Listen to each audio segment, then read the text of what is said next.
la gran diferencia que hay en los sistemas de producción nos hace pensar que nosotros no podemos aplicar una receta. Por eso lo importante, y yo lo charlo mucho con los veterinarios, es entender los conceptos.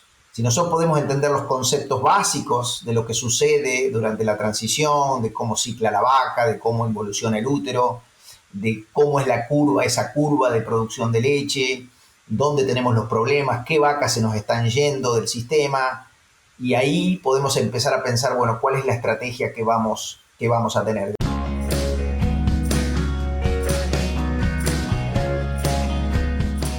Bueno, buenos días a todos. Bienvenidos a DairyCast. Mi nombre es Gonzalo Buzo, consultor con Progressive Dairy Solutions. Y hoy, en las charlas que tenemos con referentes de la lechería, nos encontramos con el doctor Julián Bartolomé, profesor de la universidad y especialista en lechería general y reproducción. Pero bueno, hoy le vamos a dar la bienvenida y vamos a dejar que él se presente y nos cuente un poco su historia. Buenos días, Julián. Hola Gonzalo, buen día. Gracias por la invitación. La verdad que un gusto poder compartir este rato con vos y con la audiencia. Así que te cuento un poco mi historia, como por qué terminé, digamos, trabajando en lo que estoy trabajando en este momento. Pero bueno, yo nací en un ambiente rural en la zona de Pasos Canqui, noroeste de la provincia de Buenos Aires. Ahí me crié, digamos, y mi abuelo tenía tambo, entonces desde muy chico vi todo lo que es la producción lechera, el campo en general y demás. Y así que en un momento que terminé la secundaria, bueno, decidí estudiar veterinaria.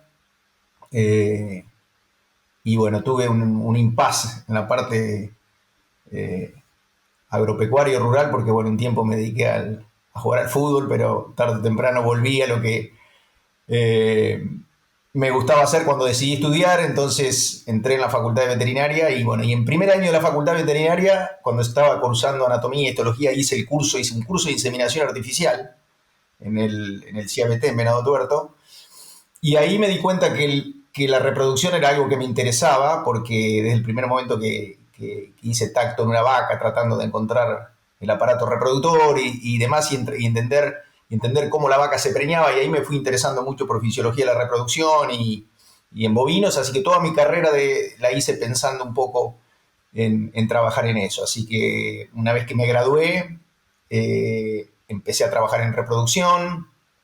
Me uní a la cátedra de reproducción en la facultad, y bueno, después entendí que tenía que perfeccionarme, y a partir de ahí estuve en Suecia en el año 91, haciendo un curso de especialización en reproducción, y después volví a Argentina, siempre en contacto con veterinarios, con tambos, con campos de cría también, haciendo reproducción, y bueno, hice también la residencia del INTA de Balcarce en patología de la reproducción, y después, con el tiempo, fui a Estados Unidos a hacer maestría y doctorado en la Universidad de Florida, y ahí, bueno, terminé de redondear mi perfeccionamiento y trabajar en todo esto que tiene que ver con preñar vacas lecheras, con la parte de fisiología de la reproducción, pero también acompañado con la patología reproductiva.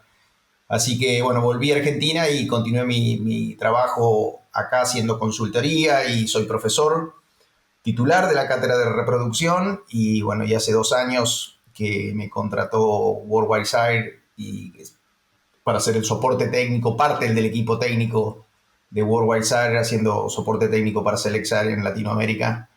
Y así que en eso estamos en estos días, muy, muy ocupados, por supuesto, y la verdad que eh, con muchas ganas de seguir, a pesar de los años que tengo en esto, con muchas ganas de seguir trabajando y logrando experiencia en el área, trabajando, interactuando con veterinarios, productores y demás. La verdad que disfrutando mucho de eso. No, excelente. Y la verdad que parece un montón cuando lo contás, pero es un montón más si verdaderamente te pones a contar lo que hiciste. Yo cuando fui a Estados Unidos en el 2002, trabajaba en un tambo y trabajaba 8 horas a la mañana y 1 o 2 veces por semana me quedaba cebándole mate a un señor de Argentina que estaba haciendo su PhD en sincronización y resincronización de vacas con OpSync y después resincronización. Y ese señor era Julián Bartolomé, que yo no lo conocía, y hablábamos mucho de fútbol, yo le cebaba mate y me enseñaba de reproducción. Así que de ahí, que obviamente te aprecio y te respeto un montón, pero hiciste mucho con el tema de la resincronización. En ese mismo tiempo estabas vos y estaba Paul Fricke haciendo los mismos o parecidos cosas. Me acuerdo que hablábamos mucho de eso. Había un poco de pica, no era un San Lorenzo Huracán, pero había un poco de pica. Siempre Bueno, exacto, fueron años interesantes esos en Florida, porque bueno, durante toda esa época había aparecido el protocolo OVOSync y se estaba trabajando en el protocolo PreSync y era un laboratorio el del Dr. Thatcher en Florida muy activo en eso, con muchos estudiantes, pero también cuando vos contabas esto, lo que interactuamos contigo ahí en Gainesville, un lado mío que realmente lo disfruto mucho es la posibilidad de trabajar con operarios y veterinarios jóvenes, como eras vos en ese momento, pero hoy lo sigo haciendo con estudiantes, con veterinarios y con operarios, también con productores, por supuesto, pero me gusta, disfruto mucho de hacer capacitación, entonces de transmitir el conocimiento y poder lograr que los que trabajan conmigo, la gente que puedo tomar contacto, entienda el sistema y poder transmitirle toda mi experiencia es algo que disfruto y lo sigo haciendo ahora en este programa que vos conocés, que tenemos un programa de diplomado para veterinarios que hacen medicina de la producción en ganado lechero. Entonces creamos este programa, digamos, con una visión un poquito así amplia, digamos, de la lechería para veterinarios jóvenes. Y es algo que disfruto bastante también, así que interactuar y poder transmitir y aprender por supuesto, en esa interacción, ¿no? Sí, no, excelente los puntos que vos decís, porque mucha gente por ahí tiene mucho conocimiento, pero por distintas razones. Ni siquiera hablar de mezquindad, porque no es por eso. Mucha gente no tiene la capacidad o esa facilidad de juntarse con otra persona y explicárselo, o no entiende el concepto de que si vos por ahí le enseñás lo que vos sabés a 20, que se lo pueden enseñar a 20 cada uno, después por ahí son 400 personas que saben algo que sabías vos. Entonces, y eso ayuda a todo el mundo. Pero bueno, hay gente para todo y hay gente que por ahí no tiene esa capacidad, pero eso es una cosa, un valor muy importante. Bueno, con respecto a lo que vos contabas de tu experiencia y justamente de todos la sincronización y todas las cosas que han cambiado, ¿qué evolución ves vos en esto desde el 91, cuando fuiste a Balcarce, o la evolución de los sistemas de producción y de manejo, básicamente, ¿no? Porque, ¿qué es lo que has visto vos en la aplicación de esa evolución? Exacto, Gonzalo. Mirá, la verdad que estos 30 y pico de años que yo llevo trabajando me tocó ver la lechería de hace varios años con menor producción individual y vi todo ese crecimiento y bueno, a veces parece que estuviéramos dando vuelta en lo mismo, pero cuando uno mira para atrás la lechería cambió muchísimo, los sistemas de producción lechero cambiaron mucho y eso hizo también que cambiara el trabajo que nosotros hacemos o en donde ponemos énfasis hoy en día. Y yo te diría que es interesante lo de Argentina porque Argentina tiene sistemas de producción diferentes de acuerdo a la región donde uno está, pero básicamente la evolución fue en que fuimos cambiando la vaca a partir de la selección genética, la fuimos cambiando a la vaca y hoy tenemos una vaca que adaptó el metabolismo de una forma muy impresionante para producir más leche.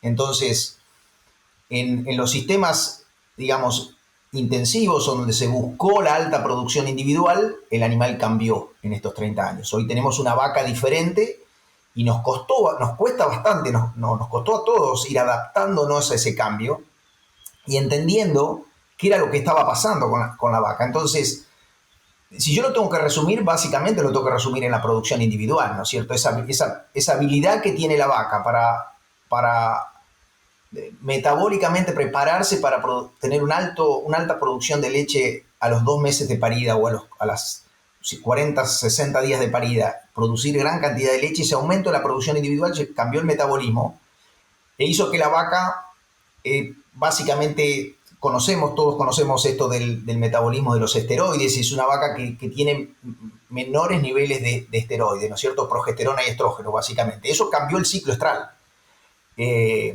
hizo que la vaca tuviera mayor predisposición a dos problemas. Uno es a fallar en la ovulación. Esos esteroides más bajos hacen que la vaca falle la ovulación en forma más, digamos, tiene más predisposición a fallar en la ovulación. Un alto porcentaje de vacas que por ahí hacen un quiste folicular o no ciclan. Y después a perder la gestación, porque la progesterona es la hormona que permite sostener el embrión y perder la gestación. Entonces, eso hizo que la fertilidad se vea desafiada, ¿sí? Cambió el manejo reproductivo, cambió la forma que nosotros analizamos la reproducción y también disparó un montón de investigación con el fin de atacar esos problemas. Y hoy claramente vivimos en los años 2000 una caída en la eficiencia reproductiva y hoy estamos viendo una gran mejora a partir de toda la investigación que se hizo, con un montón de esfuerzo de muchos grupos de investigación, universidades que fueron entendiendo eso y dando soluciones para que hoy tengamos una buena eficiencia reproductiva. Entonces los sistemas cambiaron. Por supuesto que en Argentina tenemos diferentes ambientes, diferentes sistemas de producción, pero eso yo creo que fue el cambio más grande y que cambió muchas de las cosas que hacemos en reproducción. O sea que tenemos que entender eso. El celo de la vaca es más corto. Entonces hace 30 años el celo de la vaca duraba 14, 16 horas y hoy por ahí es un celo más de 8 o 10 horas. Y eso realmente cambió también los métodos de detección de celo y un montón de cosas que el productor tuvo que entender y los veterinarios tuvimos que entender para poder adaptarnos a ese gran cambio que se dio, ¿no? Excelente. Ahí sacaste un tema que ya lo habíamos hablado de charlarlo. Así que antes de seguir a la otra pregunta que tenía pensado, te voy a preguntar. Antes de ir a tecnologías, a cómo mejoramos el sistema, que hemos tratado o que estamos tratando de hacer, herramientas, mi pregunta es, ¿cómo defino yo que tengo buena reproducción o mala reproducción? ¿Cuáles son los 5, 4, 5, 3, 2, 1 índices que vos decís, estos son los que miro, no miremos estos tantos? Si por ahí no tenemos tiempo para explicar el por qué no mirar alguno de esos, porque es el tiempo en que llegás a darte esa información, pero empecemos por los que a vos te parece que hay que mirar. Perfecto, perfecto. Mirá, yo primero, siempre que hablo de esto, de cómo evaluar la reproducción, me hago la pregunta porque me la hice en algún momento durante mi carrera y hoy la vuelvo a hacer antes de empezar con esto, es decir, bueno, ¿por qué queremos tener una buena reproducción? Primero tenemos que entender eso, ¿no? ¿Por qué queremos tener una buena reproducción? Bueno, básicamente hay dos aspectos. El primero es, si miramos la curva de producción de leche de la vaca, vemos que la vaca hace el pico de producción a los 40, 60 días, 50 días, hace un pico de producción, después sostiene esa producción, pero va perdiendo producción a lo largo de los días en leche, por lo tanto tenemos que tratar de reducir los días en leche promedio que tiene nuestro tambo, eso el productor lo sabe bien. Y por otro lado tenemos que asegurar una cantidad de vaquillonas que van a reemplazar, que van a ser nuestro futuro, el reemplazo del tambo de las vacas que vamos rechazando y el futuro genético del tambo en ese porcentaje de vaquillonas que reemplazamos. Entonces tenemos que asegurar reemplazos y bajar días en leche para que la vaca tenga mayor eficiencia de conversión. Entonces, para eso quiero preñar, ¿no? Entonces, si yo entiendo la curva de producción de leche del tambo donde estoy analizando la reproducción, van a ser 3 o 4 índices que tenemos que mirar y no tenemos que dar demasiadas vueltas, ¿no? Después podemos profundizar si vemos que alguno está mal, pero básicamente el primero te diría que es el intervalo parto-primer servicio y en eso es necesario mirar una distribución de vacas, cómo esas vacas están siendo inseminadas a primer servicio. Y yo lo repito mucho porque lo sigo viendo, que muchas veces vemos un promedio, o sea, decimos nuestro promedio es 65 días, y el promedio no sirve. En eso necesitamos la distribución. Entonces yo tengo que ver, lo primero que tengo que ver es un gráfico de distribución del intervalo parto-primer servicio. A partir de ahí, una vez que yo ubiqué la primera inseminación en el momento correcto, de acuerdo al nivel de producción y de acuerdo al objetivo de ese tambo, y esto lo decidí con el encargado del tambo, con el productor, con el dueño, con el que está encargado del sistema de producción. Decidí ese momento, logro una gran concentración de vacas, primer servicio. Y después tengo que mirar la velocidad con que las voy preñando.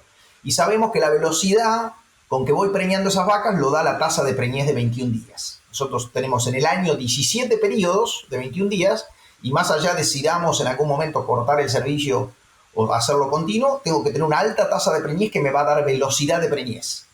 Entonces es el segundo, que está dado por la tasa de detección de celo y la tasa de concepción, ¿no es cierto? Pero la tasa de preñez de 21 días ya me va a dar un panorama de cómo estoy. Después la pérdida de gestación, ¿no es cierto? Porque la vaca tiene que llevar esa preñez a término. Si yo llevo esa preñez a término y la vaca puede parir, va a entrar a la lactancia otra vez, y esos son 3 números básicos, y no necesito mirar mucho más. Entonces, ahora, si esa distribución no me da bien, si la tasa de preñez no me da el objetivo que yo me planteé, o las pérdidas de gestación están altas, ahí puedo y profundizar y empezar a mirar algún número más. Pero yo diría que con esos tres índices, intervalo parto primer servicio, tasa de preñez de 21 días y pérdida de gestación, ya tengo evaluada la reproducción. No son mucho más los números que tengo que mirar. Excelente, excelente, porque estoy 100% de acuerdo con vos, porque nosotros tenemos X clientes, tenemos muchas cosas que hay que medir en el campo y a veces no tenemos no sabemos qué es lo importante. Tenemos tantos datos que no sabemos manejar. Entonces, si vos podés en reproducción saber que las inseminás cuando vos elegiste, no es saber por saber cuándo la insemino. Si yo tengo un plan donde la voy a inseminar entre los 60 y los 80 días, ver cómo está esa distribución de intervalo par de primer servicio, distribución. Después, que encima se preñen rápido y aborten poco, si tengo esas 3 bien, me lavo la bota y me voy. O voy a hablar de otra cosa, me voy a la guachera, me voy a ver la comida, voy a hablar con la gente. Ahora, si eso está mal, ahí por ahí, bueno, sigo en la compu mirando hacia dónde voy a mirar. Exacto, exacto. Y yo te diría que a lo mejor hay algún número que uno tiene que chequear para que esa información que yo voy a sacar del programa que el tambo esté usando, esa información, siempre es bueno chequear la información, ¿no es cierto? Y hay un dato ahí a lo mejor que yo me gustaría mencionarlo, que es los animales que tienen cargado rechazo. ¿Sí? Son aquellos animales que el productor, el veterinario, el encargado, el que esté a cargo de eso, decidió no inseminar porque son animales que se van a descartar, porque la ubre no está bien, porque el animal no es un buen animal o tiene algún problema de patas. Ese animal ya está cargado en el programa como rechazo y eso muchos programas lo sacan de la cuenta de la tasa de preñez. Eso es algo que yo controlo también y ese es un número que me gusta ver más o menos que no supere el 5%, que no supere el 4 o 5% de las vacas activas que yo tengo en el tambo que no tengan cargado esa recomendación de decir esta vaca no entra en la cuenta reproductiva, ¿no? Porque eso nos puede crear un falso número de tener una buena tasa de preñez, pero tengo muchos animales que se me fueron, o que se me van a ir en el futuro, digamos, ¿no? Son animales que están, pero yo estoy decidiendo que no entran a la cuenta de la reproducción. Ese es un número que también tendría en cuenta. Excelente, excelente. Bueno, perfecto. Entonces, hablamos un poquitito de la evolución, de las cosas que has hecho. ¿Qué tecnologías hay hoy para trabajar sobre esas cosas a mejorar? Bueno, como dijimos al principio, este problema de la baja fertilidad de la vaca lechera que se está revirtiendo en parte por el manejo y en parte por la genética. Vamos viendo que con el tiempo la vaca va teniendo la posibilidad o siendo capaz de producir una gran cantidad de leche, gran cantidad de sólidos, pero a su vez también estar sana y preñarse. Eso se viene revirtiendo y se está trabajando mucho en eso. Yo creo que en eso hubo dos líneas de trabajo que llegaron a encontrarle la vuelta a dos problemáticas graves, ¿no es cierto?, que tenía la vaca. Uno, en principio, cuando se vio que esa tasa de preñez era muy baja y que la vaca no manifestaba celo, se trabajó en todo lo que es sincronización de la ovulación para poder controlar la ovulación e inseminar sin la necesidad de detectar celo. Ahora, el gran desarrollo que hubo de esos protocolos, sobre todo en los tambos de alta producción, pero también se aplican mucho en sistemas también pastoriles, es controlar la inseminación. O sea, decidir inseminar a la vaca sin la necesidad de esperar que ella detecte celo. Y eso tiene dos grandes ventajas. Una es la que hablamos en el tema anterior cuando dijimos, bueno, tengo que controlar primer servicio.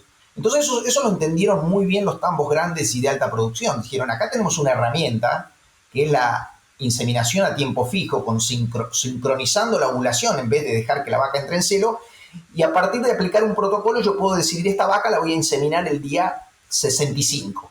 Exacto, el día 65. La vaca no se va a alzar el día 65, la vaca se va a alzar 10 días antes o 10 días después, pero yo con un protocolo de sincronización puedo decidir primera inseminación. Es una gran herramienta que a partir de todo el desarrollo que se hizo en estos protocolos, permitió controlar el primer servicio, y eso es algo claro que los veterinarios tenemos que tener en cuenta. Esta herramienta nos sirve para controlar el primer servicio. Después si la aplico, veo cómo la aplico, pero ese fue un gran desarrollo. Y a su vez permitió también combatir un poco, paliar este problema de la baja expresión de celo de la vaca. Si la vaca no expresa celo y a mí me cuesta detectarla, bueno, ahí tengo una herramienta más para poder inseminarla sin necesidad de detectar celo. Ahora, una vez que se fueron desarrollando todos esos protocolos y esa tecnología, también se empezó a trabajar muchísimo en lo que es el periodo de transición, porque esa vaca, ¿qué pasa? Esa vaca, además de tener baja fertilidad, tenía problemas para involucionar el útero. Era una vaca muy grande, con un parto muy lento, con mucha producción de leche, con problemas como la hipocalcemia y otros problemas de la transición que hacían que esa vaca demorara la involución uterina y demorara la ciclicidad. Entonces se trabajó muchísimo en el periodo de transición en ajustar el manejo nutricional, pero también del ambiente y de las instalaciones para que esa vaca pudiera hacer esa transición preparto y posparto en buenas condiciones, parir en forma rápida y limpia, recuperar el útero, recuperar la ciclicidad, y eso llevó también a que la vaca mejorara la fertilidad. Entonces yo creo que todo lo que se entendió en lo que es transición, en el manejo de la transición y en la sincronización de la ovulación, en entender el ciclo estral, acompañado con protocolos, con el uso de ecografía, creo que son herramientas que nos permiten hoy en día poder apuntar a buenos índices reproductivos. O sea que yo creo que esas son tecnologías importantes, tecnologías de manejo, y bueno, y también, por supuesto, que parte de esa problemática de la vaca también se sabe que es genética. Entonces se va seleccionando vacas que son, digamos, que se adaptan a ese periodo, a poder pasar ese periodo de transición en forma, digamos, sin enfermarse, sin tener esos problemas metabólicos, y por lo tanto también tener mejor fertilidad cuando decidimos darle el primer servicio. Así que yo creo que esos dos, la nutrición de precisión y el manejo de la transición con el control del ciclo estral y las mejoras en la detección de celo y la IATF, creo que son factores importantes para que se haya revertido, ¿no?, esta baja fertilidad de la vaca lechera. Excelente, sí. Bueno, ¿cuántos puntos para hablar? Uno que digo siempre, que seguramente me lo robé de algún lado, como muchas de las cosas que uno va repitiendo. Es muy linda y está bueno, y es muy importante la resincronización, a la detección de celo después de inseminada, es súper importante. Pero todas las vacas, o el 99% de las vacas, tienen un primer servicio. Si nosotros trabajamos sobre ese primer servicio y logramos que tengamos concepciones de 40 a 45% en el primer servicio, y después, como vos dijiste, al día que uno quiere y demás, pero si uno logra sobre el 90% de las vacas subir el 5, el 6 o el 7 o el 10% de la concepción, ya casi que ganó la pelea. Después, si después encima uno logra resincronizar y demás, pero ahí ya estamos empezando a hablar de la mitad de las vacas. Entonces, trabajar sobre ese primer servicio a través de tecnologías de sincronización y de transición, como vos dijiste, que en la transición se avanzó un montón, estamos trabajando en ese único servicio, es el que mayor impacto tiene, ¿no? Tal cual, exacto. Es la gran oportunidad que tenemos, exacto, para preñar, como vos decís, casi la mitad de las vacas, que son las tasas de concepción que se están logrando en tambos que llegan a manejar ese periodo. Hoy estamos viendo tasas de concepción a primer servicio de 50%. Y después es ese otro aspecto que vos decías de confort, y dejaste un poquitito la genética por fuera porque por ahí no te querés poner el saco de vendedor, Pero yo siempre digo que las lecherías, y vos lo viste también en Estados Unidos, que por ahí tenían capacidad en la sala de ordeñe y metían siempre un corral más, un corral más, un corral más, y el preparto quedaba del mismo tamaño, y después veíamos todos los bolonquis, o los desórdenes, en las frescas y en la reproducción, hasta que el asesor y el tambero hizo el clic y que verdaderamente entendió la importancia de la transición, no solamente en la cabeza, sino lo que él tenía que hacer, que era agrandar los corrales, darle confort y demás, ahí es donde vieron. Y después la otra, en la genética, el DPR y todas esas cosas, que el otro día salió un gráfico en la revista que era del Dairy Science, pero era una revista de la Progressive, que mostraba cómo se cruzaban, la típica que se cruzaba la producción y la reproducción, hasta hace como 5 años, que reproducción pegó la vuelta y entonces se ve que suben casi paralelas, producción y reproducción. Entonces, ese dicho de que si sube uno baja el otro, está bien probado que no es así. La vaca más saludable es la que produce más y la que va a dar más, la que se va a premiar mejor. Exacto, exacto. Y eso me tocó, amigo Gonzalo, todos conocen quién fueron mis mentores, ¿no es cierto? A los cuales agradezco mucho toda la formación, pero hay alguien que yo nunca menciono y que vos lo conocés, que es Mr. Don Benick, en el cual yo trabajé durante todo mi doctorado y aprendí muchísimo con él, ¿no? Y yo me acuerdo de una vez hace muchos años, ¿no? Sería, no sé, año probablemente 2000, 2002, 2003, hace ya 20 años. Una vez me puse al lado de él mientras él venía, estaba en el corral de frescas y venían las vacas y él asignaba a los toros, porque vos mencionaste un poco el tema de la genética, pero yo me acuerdo de charlar con él eso, y él se ponía delante del corral de frescas y iba asignando los toros, y entonces charlábamos un montón de cosas y aprendí muchísimo de él. Y en un momento me dice, Julián, me dice, yo no busco más, me parece que no sé cuánta leche más voy a buscar. Yo lo que voy a buscar, en ese momento North Florida estaba en 37, 38 litros de promedio. Yo voy a buscar una vaca que se adapte a este sistema, que voy a buscar, por supuesto que él trabajó muchísimo también en confort, en lo que vos mencionabas recién, instalaciones, lo vimos ahí diseñando sus nuevos galpones y demás, y él me dice, yo quiero una vaca que sea fuerte, una vaca va a ser un poquito más baja, va a tener la ubre un poco mejor, las patas y esto. Y yo ya estoy trabajando en eso. Y yo ahí me di cuenta, después con los años volví a North Florida y vi ese cambio. Y bueno, claramente el poder de esa selección también, por supuesto, acompañó a toda esta mejora que estamos hablando. No la podemos dejar afuera, sobre todo habiendo trabajado ahí con Mr. Benick y habiendo aprendido todo eso en esos años, ¿no? Sí, excelente. Fue el primero que empezó a inseminar con genómico en todo el país, todos decían que estaba loco. Y ahí está, mirá. Ahí Exacto. está, ahí está. Yo he hablado con otros que estaban al nivel de él, pero en California, de genética, y me decían, no, ese Benny que está loco. Con todas estas cosas que hemos ganado, ¿qué limitantes ves vos hoy todavía en Argentina o en la lechería? Pero, ¿qué son las limitantes con las que te encontrás?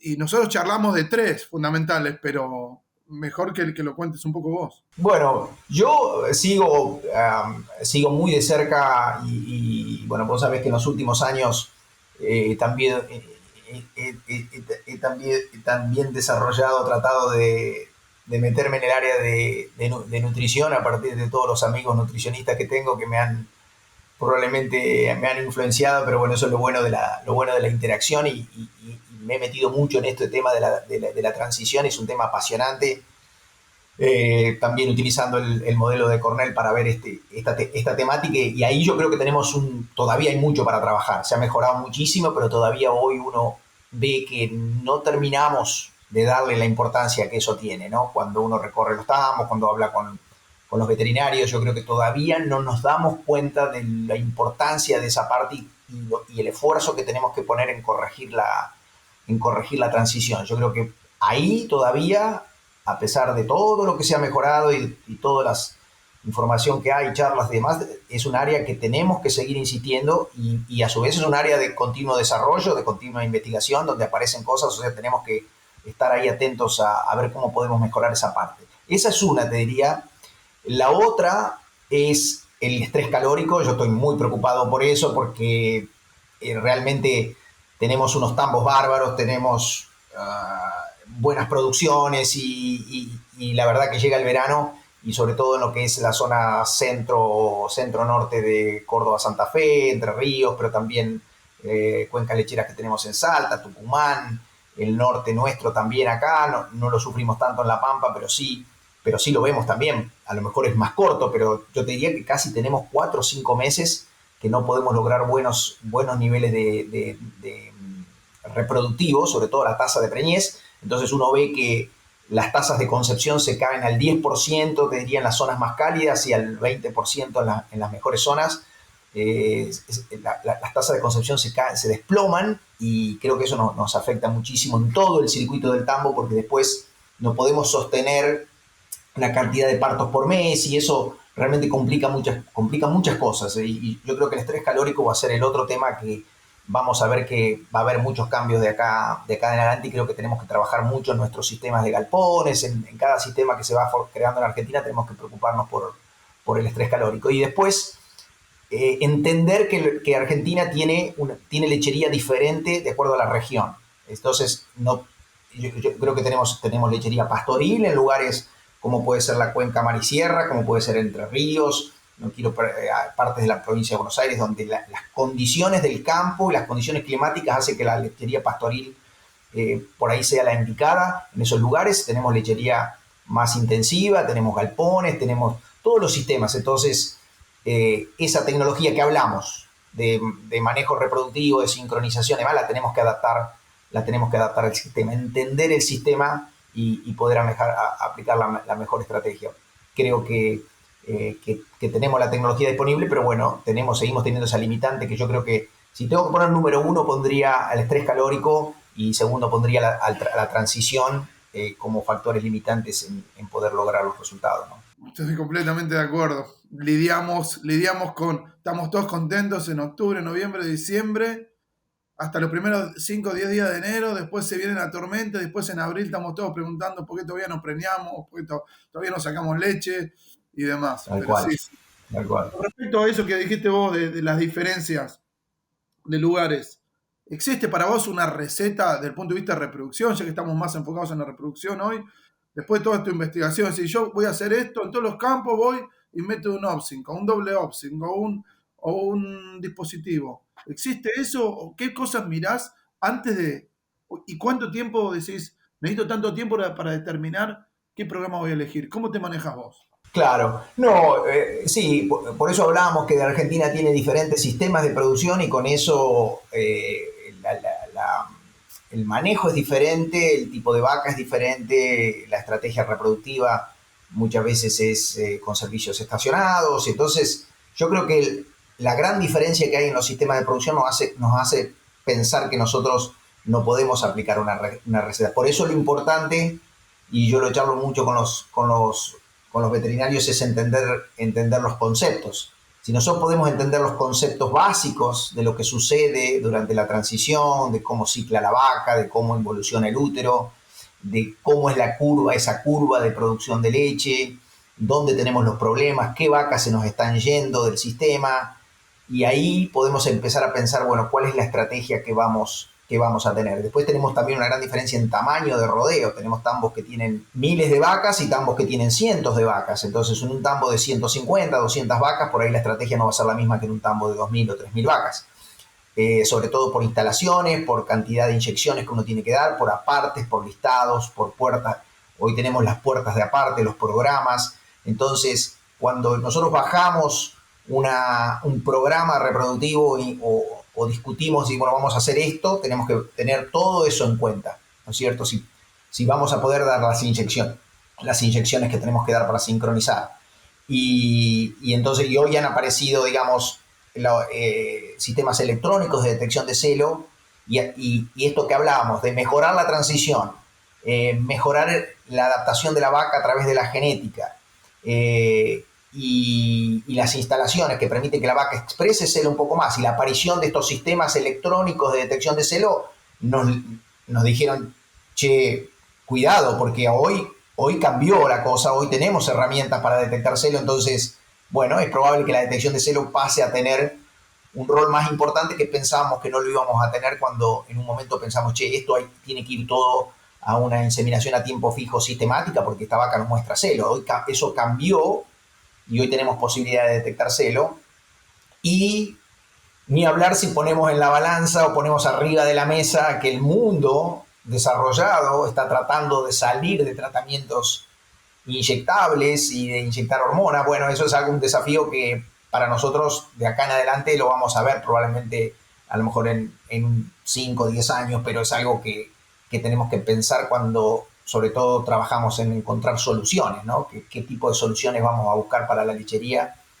Probablemente no tengan que ver con intervención hormonal, pero bueno, por el momento las tenemos disponibles y en muchos casos las tenemos que aplicar. O sea que yo te diría que no hay una receta, Gonzalo, haría énfasis en entender los conceptos y después charlarlos con el productor, con el encargado, con los operarios, sentarnos a poner el programa todos juntos, no imponer algo. Me parece que es así como lo veo. Excelente, excelente, completamente de acuerdo.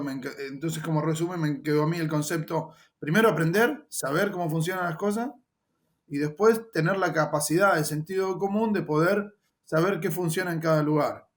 Y, y charlarlo, si el tipo no compra el programa, que está convencido que quiere hacer ese programa, no va a funcionar. Exacto.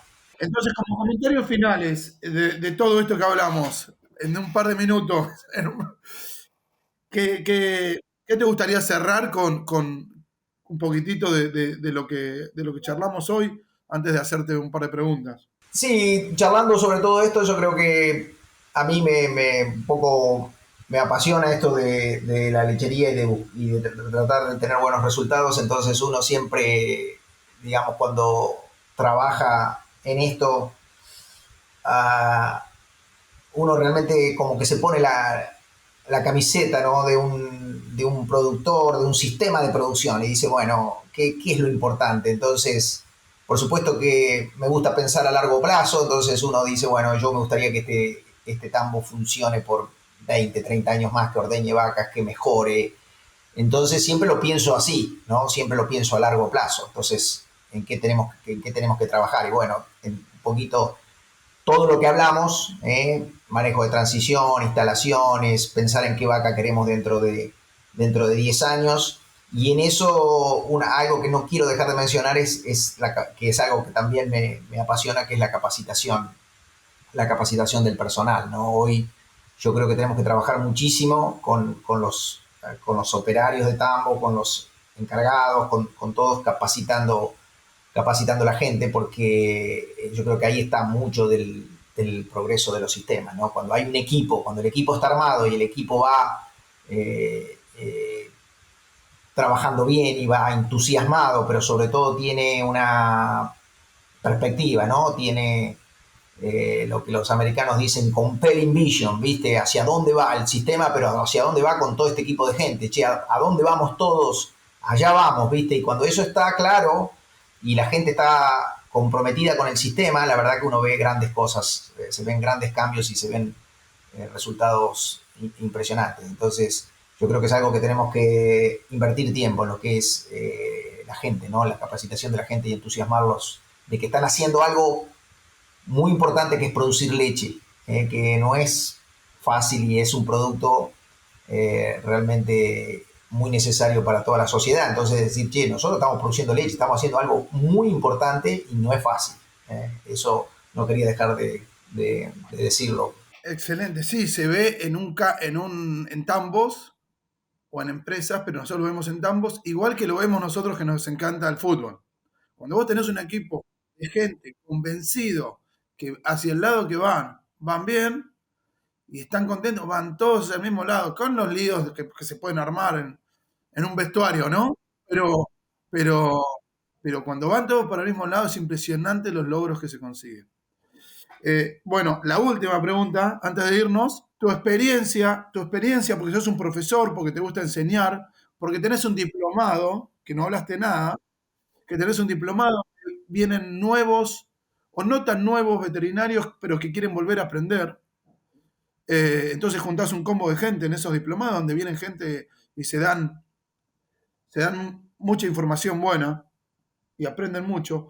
Pero, ¿qué consejo tenés vos para los chicos que se acaban de recibir, o los chicos que van a tu diplomado, cuáles son las preguntas más frecuentes y qué es lo que ves vos para ellos, en qué tienen que laburar, cuál es su enfoque, la visión tuya. Sí, te agradezco la pregunta porque es algo que lo charlamos mucho con el grupo de veterinarios que hace el diplomado, pero también con los estudiantes que se reciben, que hoy no son muchos los que los tenemos que tratar de convencer. Es un trabajo que hacemos de entusiasmar a los chicos que están en quinto año de veterinaria, en el último año de veterinaria, que les gusten las vacas y se quieran dedicar a vacas. A mí es algo que me preocupa, siempre charlo mucho con ellos, tratar de entusiasmarlos. Y lo mismo con los veterinarios que hacen el diplomado. Y en eso la filosofía un poco del programa de diplomado es ver el sistema en su conjunto. Yo siempre les digo, yo entiendo que a ustedes hay algunos que no les puede gustar la parte de mastitis y calidad de leche, a otros les gusta el problema de patas, a otros no les gusta el tema de los terneros, pero tenemos que ver el sistema en un conjunto y lo tenemos que entender. Y yo siempre trato de enfatizar eso, es decir, cuando veo un sistema de producción, un tambo, es importante que los asesores que trabajan ahí se comuniquen, porque está todo muy relacionado, la nutrición está muy relacionada con la reproducción, entonces el nutricionista y el reproduccionista, digamos, tienen que trabajar en conjunto, o es la misma persona, o trabajan en conjunto, pero también la mastitis afecta a la reproducción, y si no crío bien los terneros, puedo estar haciendo el esfuerzo acá, y se me están yendo los animales por allá, entonces lo que le trato de transmitir es que hay que tener una visión global. Nunca sabemos en 10, 20 años en qué vamos a estar trabajando y es bueno conocer el sistema, como también hay que conocerlo en ganado de carne, el sistema de lechero es complejo y lo tenemos que entender como un todo. Y en eso trato de que hagamos el esfuerzo, yo sé que no es fácil, de aprender los conceptos básicos, ¿no? Entonces ahí, sobre todo para los más jóvenes, yo sé que van a tener que volver a leer el libro de biología, el de fisiología, el de bioquímica, pero tenemos que entender esos procesos básicos para poder ser flexibles ante los cambios. Si yo aprendo recetas y me cambia el sistema un poquito y no me puedo adaptar, pero si yo entiendo la bioquímica, entiendo el metabolismo ruminal, entiendo el control del ciclo estral desde las hormonas y la fisiología, si puedo entender el mecanismo de enfermedad, cómo produce enfermedad una bacteria, cómo produce enfermedad un virus. Si yo entiendo la base, el mecanismo, después me adapto. Y hoy lo que necesitamos es profesionales que entiendan lo básico y se puedan adaptar. Y después que no le tengan miedo al usar herramientas tecnológicas, digamos, y meterse en la tecnología y aprender las diferentes tecnologías que aparecen y en eso están los programas, por ejemplo, que los veterinarios nos cuesta un poco. Bueno, tengo que manejar un programa para hacer análisis de datos, tengo que manejar un Excel a fondo para poder analizar una cosa que está pasando en el campo y no entiendo por qué pasa. Tengo que manejar un programa a lo mejor de formulación de raciones, un software para evaluar eficiencia reproductiva. Y en general los veterinarios medio que eso mucho no nos gusta, los números mucho no nos gustan, pero nos tenemos que meter en eso. Entonces, la formación básica y tener herramientas que den respuestas que podamos tomar decisiones basado en evidencias,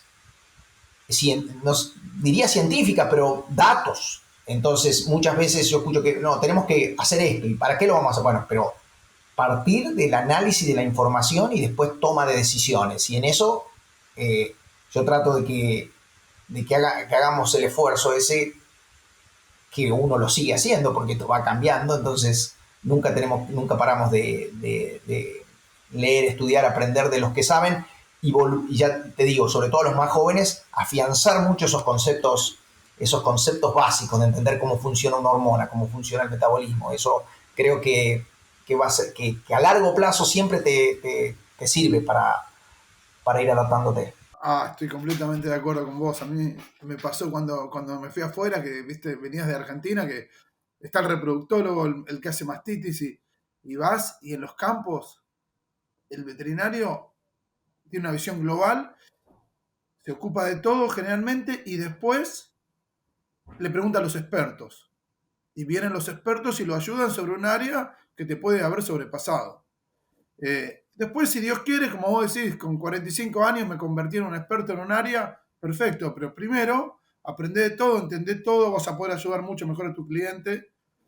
Y después lo último que dijiste es mantenerse en continua educación. Claro, porque en parte, Gonzalo, yo creo que lo que cambió, lo que hablamos, ¿viste? Empezamos al principio, bueno, ¿qué cambió de la vaca? ¿Qué cambió del sistema de producción? Bueno, yo creo que cambió el sistema de producción.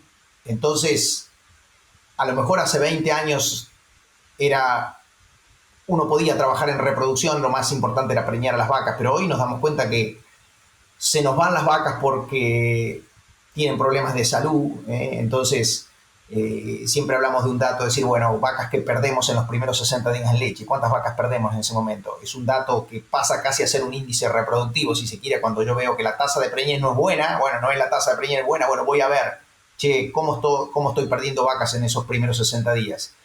Porque sabemos que los problemas de transición o los problemas de mastitis nos afectan también la fertilidad. Entonces, ahí es donde al sistema de producción cambiar nos hizo que nosotros tengamos que cambiar. Y estoy de acuerdo con lo que decís vos. Hoy tenemos que tener una visión global, más allá que después nos apoyemos en especialistas, pero tenemos que ver el todo para poder ayudar al cliente, al sistema de producción, al productor, ¿no? Bueno, Julián, excelente. La verdad que la pasé muy bien. Yo creo que va a ser muy bueno el podcast para la gente. Y en cuanto necesitemos hacer otro más sobre el tema, seguro tenemos un montón de temas para charlar más enfocados, ya sea en sincronización, resincronización o en algunas otras cosas que estés viendo vos. Así que bueno, Julián, te agradezco un montón y ya nos estamos viendo. Bueno, muchas gracias Gonzalo. La verdad que yo también disfruté de la charla. Espero que la audiencia también lo disfrute y muchas gracias a Dairy Cass y a vos por haberme invitado y compartir un poco este tiempo. Así que muchas gracias y un abrazo para todos.